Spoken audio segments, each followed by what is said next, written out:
উপস্থিত আমার রাজনৈতিক সহকর্মীবৃন্দ, আসসালামু আলাইকুম। আজকে আমরা যে বিষয়ে এখানে উপনীত হয়েছি, বাংলাদেশের গ্যাস সংকট সম্পর্কে কিছু বলার জন্য।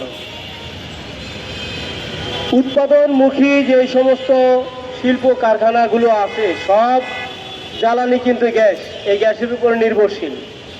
জনজীবনে অর্থাৎ নগর জীবনে সকালে ঘুম থেকে উঠা থেকে শুরু করে একেবারে রাত শেষ রাত অবধি পর্যন্ত এই গ্যাসের ব্যবহার। বাচ্চাদের স্কুলে যাওয়া, খাওয়া দাওয়া, হোটেল, ব্যবসা বাণিজ্য সব কিছুই জ্বালানি। তো সেই গ্যাস এত সহজেই যে হঠাৎ করে নাই, এটা কেন?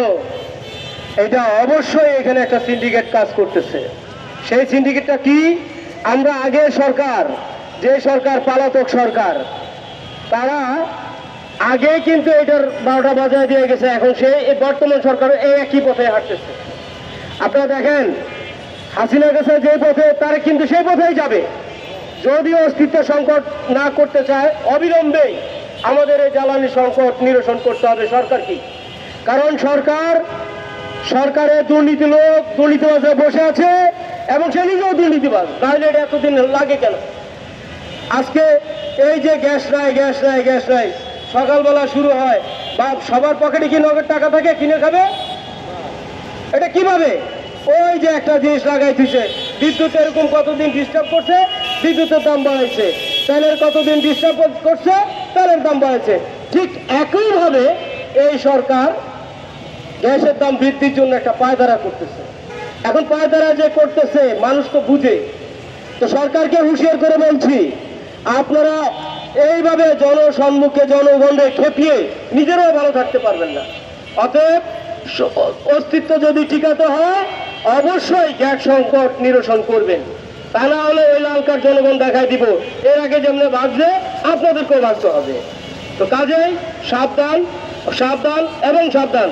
খুবই সতর্কতার সাথে গ্যাস সংকট নিরসন করুন।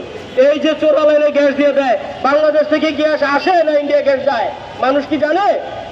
অবশ্যই তারা পাচার করে, অবশ্যই পাচার করে। এটা পাচার না করলে এরকম হঠাৎ করে শীতকালে গ্যাসের লেন নেমে যায়, এটা ঠিক আছে। গ্রীষ্মকালে কোথেকে নামে? মানুষকে বুঝায়। পাগল পাইছে 18 কোটি বাঙালি, 20 কোটি বাঙালি পাগল না, তোমরাই পাগল। তোমাদের মাথায় চুরির বুদ্ধি নামছে, তোমরা চুরি করবা। চুরি করে কদিন থাকবা? ওই খাম্বা লাগাইছ, বিদ্যুৎ দাও নাই, এখন আবার গ্যাস দিবা না, তো কি হইব? ওই একইভাবে পাবলিক তোমাদেরকে রাস্তা দেখাই দিবে। তো আমি আমার এই সংক্ষিপ্ত বক্তব্য শেষ করছি। কংগ্রেসের মূলনীতি সুস্থ ধারার রাজনীতি। সবাই ভালো থাকবেন, সুন্দর থাকবেন, সুস্থ থাকবেন। আসসালামু আলাইকুম।